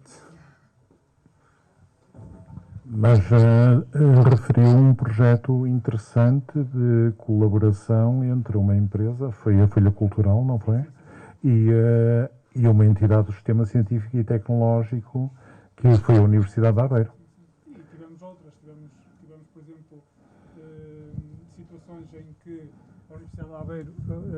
situações em que a Universidade de Aveiro tinha, como criou o polo em Oliveira das Meias, que era na altura no Rainha, em parceria connosco e com eles, e eles desenvolveram a tecnologia do FWA de transmitir a internet de Aveiro para o Rainha, e nós depois aproveitamos essa implementação e fizemos a ligação entre o Rainha e o Parque Gráfico também através da FWA. Como também fomos, por exemplo, a empresa pioneira com a nós, na altura, em fazer as transmissões entre o Campo 24 de Agosto e Santa Catarina, o Campo 24 de Agosto e a Rua Coelho Neto, em que as nossas 3 áreas do Porto estavam ligadas por FWA, não só nas comunicações de voz, mas também nas comunicações de dados. Ou seja, enquanto a rede normal de comunicações era 104 capas, nós já tínhamos comunicações a 512. Portanto, era assim uma evolução tremenda. Pronto, essas parcerias surgiram sempre porquê? Porque quem nos dava apoio técnico ou informático à nossa empresa era a RIS 2048, uma das empresas, na minha opinião, mais avançadas do país, a nível de informática, e que estavam sempre um passo à frente. Queriam mais, e como nós também estávamos sedentos dessa tecnologia, porque lidávamos com a informação ao minuto, não é? Porque é um diário, eram jornais diários, precisavam de sair cá fora e precisavam de ser impressos, e então, pronto, surgiram essas parcerias. Muito bem, obrigado pela partilha dessa experiência. E agradeço a pausa no trabalho. Efetivamente, os mecanismos de transferência de tecnologia são absolutamente determinantes para elevar determinados negócios para outro patamar e entrar na indústria 4.0. Eu vou passar a palavra ao engenheiro Rui Rebelo. Eu vou passar para aqui para não estar de costas. Não, eu é que estou mal posicionado. Eu não queria deixar de convidar todas as empresas a visitarem o Inesctec, reforçando esta colaboração entre as entidades do sistema científico e a indústria, porque para fazer inovação e para fazer investigação, nós só fazemos se de facto estiver aplicada na sociedade e nas empresas. Caso contrário, não tem sentido fazer esse trabalho. E o modelo que nós temos de transferência de tecnologia, eu falei há pouco quando estava a apresentar, muitas vezes é formar as pessoas e depois deixá-las e depois passar esses quadros para a indústria. Aliás, o mercado está uma loucura, nós temos uma dificuldade imensa em fixar as pessoas no INESC. Como calculo que a grande parte das empresas estejam com esse desafio. Então, na parte dos sistemas de informação está a ser terrível. Mas depois existem outros modelos, como já falamos aqui, ou uma prestação de serviços, ou projetos em copromoção, quer sejam nacionais, quer sejam europeus. Nós estamos envolvidos em muitos, e aí essa é a nossa missão, é fazer a investigação e fazer a transferência de tecnologia para a indústria. Portanto, estamos totalmente disponíveis para vos receber, se tiverem curiosidade e se quiserem conhecer melhor o INESC e, inclusive, alguns dos laboratórios que nós temos. Também gostava só de fazer aqui uma pequena reflexão. De facto, esta parte da digitalização está a decorrer e nós sentimos nos últimos 2 anos, por causa da pandemia, um impacto enorme na nossa forma de trabalhar. A pandemia, claro, é horrível, é uma coisa que está a acontecer e que nos está a criar imensos problemas, mas também nos obrigou a pensar na forma como estamos a trabalhar. E ainda há pouco dava um exemplo, as empresas que estavam a vender e a exportar e a instalar máquinas no exterior, de repente depararam-se com a dificuldade: como é que eu faço manutenção de uma máquina se não posso levar lá o meu operador? Como é que eu faço isto? E antigamente isso não se punha em causa. Ir o operador era quase uma obrigação. Se o operador não fosse fazer a manutenção da máquina, se calhar até era mal visto pelo cliente. Essa maneira, nós alteramos radicalmente esta forma e esta percepção. Neste momento é aceitável nós fazermos uma reunião por Zoom. Fazemos uma reunião, não precisamos de ir ao cliente. Isso, hoje em dia, já é aceitável. E antigamente não, era necessário fazer a deslocação. E por isso é que as pessoas estão a entrar em stress e porque de repente nós participámos em muitas mais reuniões num dia do que antigamente. Antigamente ainda tínhamos a viagem, que muitas vezes dava para desligar e focar noutro assunto. Isto para dizer o quê? Que de facto este processo de digitalização e esta forma como lidamos com as restrições que a pandemia nos trouxe foi graças a termos internet, foi graças a termos comunicações eficientes. Caso contrário, o impacto ainda iria ser muito maior. Toda a gente agora sabe trabalhar com Teams, toda a gente sabe Zoom, Skype, WhatsApp, manutenção por WhatsApp. Isso aí é digitalização e não devemos ter vergonha de dizer que estamos a utilizar, que fazemos uma chamada e que de repente estamos na fábrica do lado e estamos a perceber o que é que está a acontecer e resolvemos o problema. E se resolvemos o problema, a intervenção foi atingiu os objetivos. E de facto, nós agora, a pandemia vai passar, temos que interiorizar grande parte destes benefícios. E quando estamos a pensar numa máquina, estamos a vender numa máquina um cliente, se calhar vai deixar de ser quase admissível ou aceitável o cliente não ter internet. Porquê? Porque nós agora fazemos manutenção remota. Se calhar há coisas que fazíamos no passado que provavelmente não vamos voltar a fazer da mesma maneira. E acho que as organizações também devem interiorizar e tentar olhar do outro prisma para o impacto da pandemia, porque isto de facto pode ser o alavancar de um processo de digitalização que nós nos apercebemos em determinadas rotinas que tínhamos no nosso dia-a-dia e nas nossas organizações, que se forem interiorizados podem trazer de facto uma eficiência bastante grande.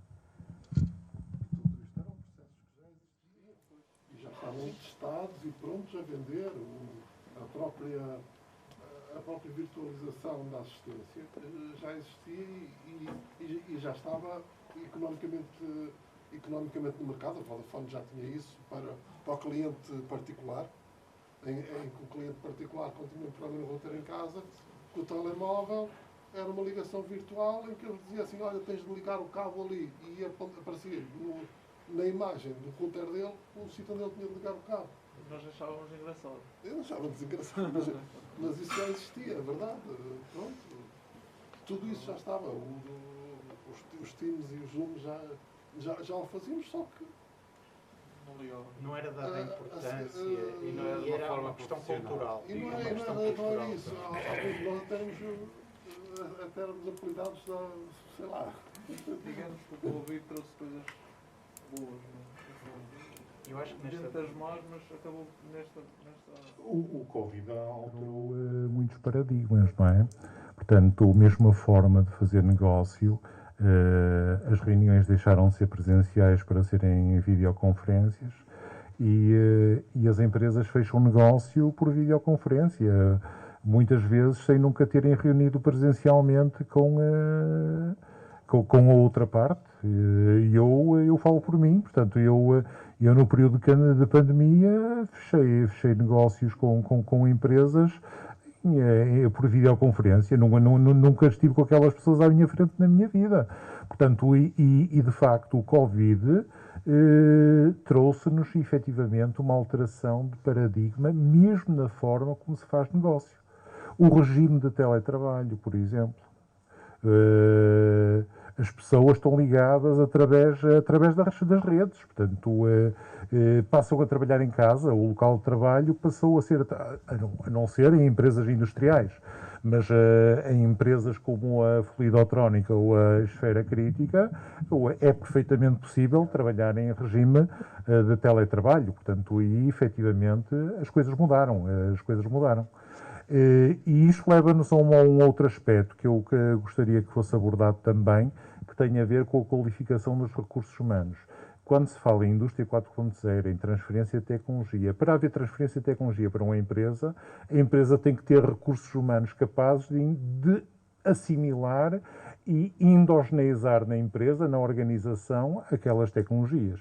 Portanto, se não houver capacidade da empresa para assimilar essas tecnologias, não há transferência de tecnologia efetiva. Portanto, e a empresa não eleva efetivamente o seu patamar.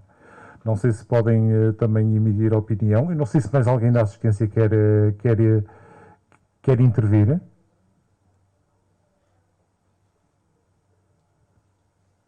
Então passaria a uma ronda, se calhar uma ronda final sobre este tema.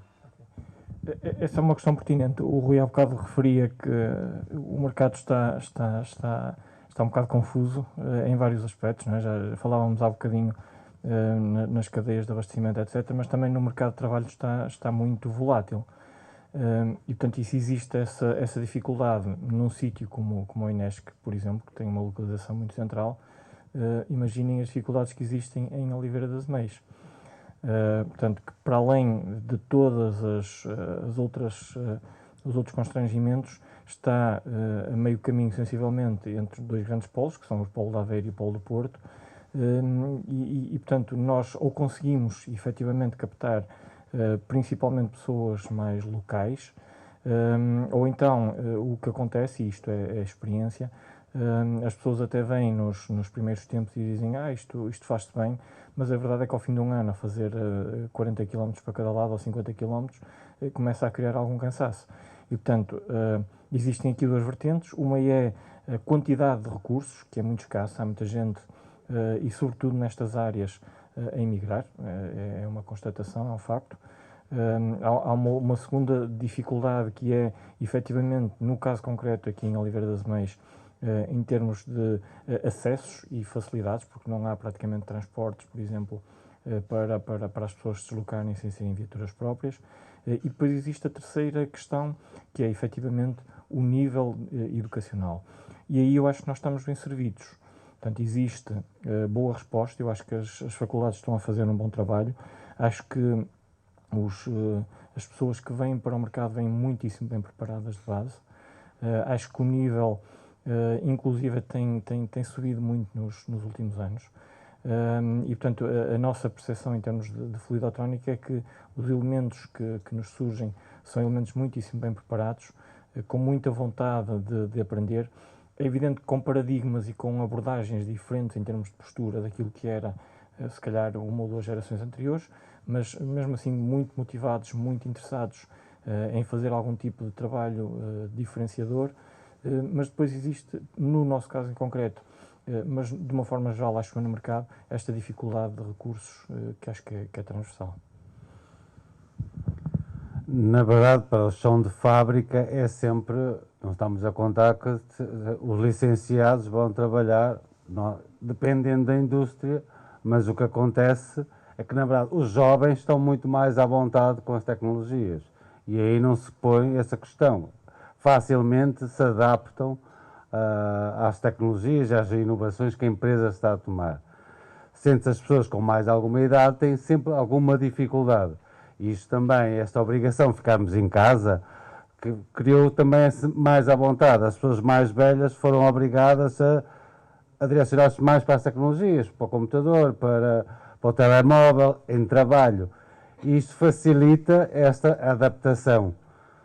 No entanto, no chão de fábrica, as pessoas mais velhas continuam a ter dificuldade e essa adaptação tem que ser com formação, com um acompanhamento mais perto, com mais paciência e acredito que esta evolução seja facilmente aplicável. Basta tomarem todas as medidas necessárias e que dependem das dificuldades de cada um, na verdade. Para concluir, não é fazer advogado do diabo, mas há sempre, a mim preocupam-me questões, também a minha costela da qualidade e de questionar tudo.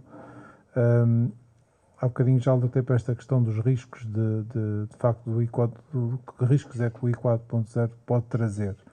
Nomeadamente, um dos riscos críticos é a não existência de internet, basta isso e para tudo. Mas também tem as questões ligadas à segurança, não é? Nós, quando falamos em fazer assistência remota a uma máquina que está nos Estados Unidos, eu tenho que dizer ao cliente, liga aí a internet à máquina. E o cliente, a primeira coisa que me vai perguntar é, mas para quê? Para que é que eu vou ligar um cabo à máquina? O que é que ele quer ver aqui na máquina? Que seguranças, que problemas é que podem existir em nós facilitarmos uma ligação remota a uma máquina?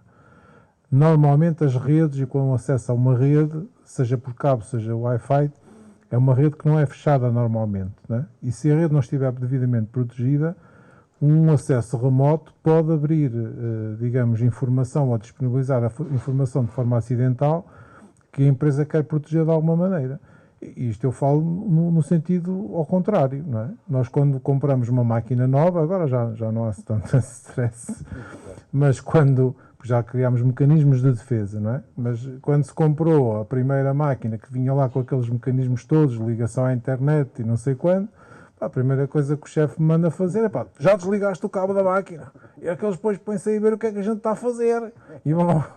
Porquê? Porque na máquina nós temos que carregar, imagino, uma máquina de corte, não é? Nós carregamos lá ficheiros com os processos de corte, carregamos os desenhos todos que a máquina vai fazer, como é que vai fazer aquilo, quais são os parâmetros que a máquina vai utilizar. Nós não sabemos quem é que está a ver aquilo se a máquina estiver ligada remotamente. Até porque a máquina não acende lá um pirilampo para ver quando é que estão a ver a máquina ou não estão. Isso, de facto, é uma questão de segurança, não é? E é uma questão de protegermos os nossos dados e a nossa informação. Não vale a pena estarmos a proteger os computadores de desenho, tê-los numa rede fechada que não pode ter acesso à internet e depois estarmos a colocar aquilo de repente numa máquina que está aberta ao mundo, não é? Isso é complicado. Houve por exemplo, uma das situações que nos aconteceu com uma assistência durante a pandemia, um cliente nosso demorou 3 dias a conseguir colocar um cabo de internet numa máquina que era preciso assistir. E foi preciso a intervenção de um superior para dar ordem ao técnico informático para ir lá meter o cabo que era preciso. Porque até lá ninguém queria colocar o cabo na máquina. E as razões eram variadíssimas. E nós tivemos que provar, quer dizer, não era possível também naquele momento junto da máquina. Era num país extremamente difícil. Mas primeiro que eles percebessem que nós só queríamos colocar o cabo, era para resolver aquele problema, e depois podiam tirar o cabo, foi preciso marcar horas, à hora certinha, vocês têm meia hora. E aqui os nossos técnicos de informática tiveram meia hora para tentar resolver o problema remotamente, porque eles só nos deram acesso naquela meia hora. Não é? Isso coloca outra questão que é, e vem no seguimento do que estavam a dizer há bocadinho. As empresas, para implementar este I 4.0 e a digitalização, também vão necessitar de recursos qualificados nos quais confiem. E a questão da informática é complicada. E eu falo por mim porque tenho 55 anos e quando fui para a universidade, no Instituto Superior Técnico e Agronomia, os computadores que havia eram uns mamarrachos enormes da IBM com um ecrã de fósforo. E as disquetes eram uma coisa assim, papel quadrado. Portanto, isto evoluiu a uma velocidade estonteante. Nós hoje andamos com um telemóvel na mão, mas a geração dos meus pais, dos meus avós, passaram a vida toda em que não houve nada disto. Quer dizer, passaram a vida toda sempre a conhecer as mesmas coisas. E nós tivemos que ter aqui, a nossa geração teve aqui uma velocidade de acontecimentos. Isto é muito difícil do ponto de vista da adaptação. E as questões, eu penso muito sozinho, e muitas coisas acho bem, mas depois tenho aquela questão de estar sempre a criticar estas coisas. A mim incomoda-me ir comer num restaurante e saber que o meu banco sabe onde é que eu como, o que é que eu como, as finanças sabem se eu gosto da cerveja fresca, ou se gosto de preto, ou se gosto de branca. Isto a mim causa-me alguma confusão. E do ponto de vista da segurança das empresas e quando se digitalizarem estes processos, as empresas e as organizações também têm que saber proteger a sua informação, que em muitos casos é o seu ouro, não é? Porque se aquilo for para um sítio qualquer, houver cópias ou houver maneira de aceder à informação, o negócio vai-se. Muitas vezes pode ir embora, não é? Isso é uma questão. Portanto, tem que haver recursos humanos disponíveis também do ponto de vista informático, em quem se possa confiar, que estejam disponíveis no mercado e que possam dar assistência às empresas para implementar este tipo de sistemas. De uma forma segura. Se não for segura, estamos todos tramados.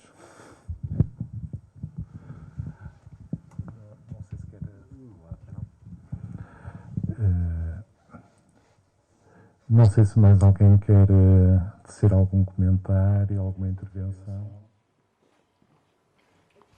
Não é necessário o micro, é muito curto. Queria só reforçar que, por casualidade e por causa das áreas em que vamos trabalhando, quando apresentámos na primeira sessão e agora nunca se falou da cibersegurança. Mas, na realidade, muitos contactos que vamos tendo com empresas, quer para tentar montar projetos de copromoção, quer no âmbito de consultar as empresas sobre necessidades que possam existir de formação, a área da cibersegurança é sempre uma área bastante apontada, não só da perspectiva de conservar o negócio dentro de portas, mas também numa perspectiva mais lata de segurança. Aqui não é dentro da fileira da alimentação, mas aqui muito próximo, na zona de Estarreja, que é uma zona muito forte da química, tem uma preocupação com a cibersegurança muito acima de qualquer outra preocupação com proteção de dados ou com a própria produtividade, porque, ao fim e ao cabo, qualquer uma daquelas instalações é uma potencial bomba que está ali à disposição de quem a conseguir hackear. Então, Claro que as empresas têm interesse na monitorização, no acesso remoto, mas o que estava agora a apontar das preocupações em garantir que esse acesso só é dado a quem, portanto, a quem o deve ter, é uma preocupação muito legítima. Um bocadinho uma das apresentações apareceu ali um frigorífico, eu não sei quem foi que... Eu consigo falar assim. A questão, há bocadinho apresentaram ali um frigorífico que mudava, que o frigorífico encomendasse o que a pessoa não sabia se queria ou não queria, não é? Mas eu tenho lá uma impressora na fábrica que encomenda os toners. Aquilo uma semana ou 2 semanas antes de acabar o toner, está lá a transportadora a entregar os toners. Portanto, é quase a mesma coisa. Já agora, só para completar, eu não sendo especialista na matéria, eu penso que um dos equipamentos que hoje em dia quase toda a gente tem em casa, portanto, será o IoT, aqueles aspiradores, não é? Portanto, que têm alguma inteligência já, e, portanto, eles estão em comunicação e cada comunicação é uma porta aberta para o exterior, não é? Os especialistas melhor que eu poderão dizê-lo, mas a verdade é que inclusive ele escaneia, digamos assim, ele faz um scanner da nossa casa. Portanto, se alguém conseguir ou quiser saber as plantas das casas, é uma forma muito simples. Portanto, isto traz efetivamente, só para complementar, que traz efetivamente uma série de desafios que muitas das vezes as pessoas nem pensam muito, mas que estão presentes. E é preciso encontrar as soluções adequadas. Julgo que é possível certificar as empresas na área da segurança da informação, não é? Portanto, o ISO 27001 é isso, Gaspar? Sim, acho que é isso, não é? Portanto, ou seja, há mecanismos, efetivamente, para assegurar que a informação que está dentro de portas... Nada é seguro, nada é 100% seguro. Também é verdade, também é verdade. Nós temos que ter muita atenção. Eu sou o gajo que do outro lado está a dizer o cabo meia hora, não. 2 minutos é suficiente. Não adianta de nada, a verdade é que não adianta de nada. Os 2 minutos são suficientes. Não, para mim o cabo tinha que vir de um router, nem que fosse... Quando fala o cabo, fala uma ligação Wi-Fi, que ainda é muito mais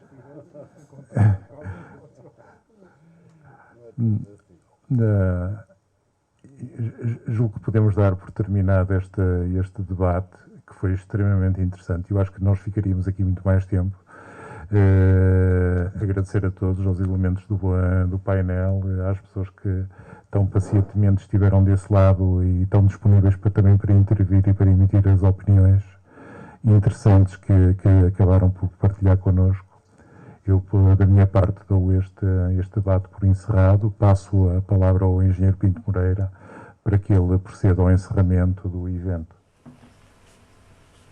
Muito obrigado a todos. Agradecer a vossa presença. Penso que foi um momento enriquecedor, este que tivemos aqui à tarde, falar de um tema que está aí, mas que ainda para muitos de nós é muita sombra, muitas dúvidas se levanta também.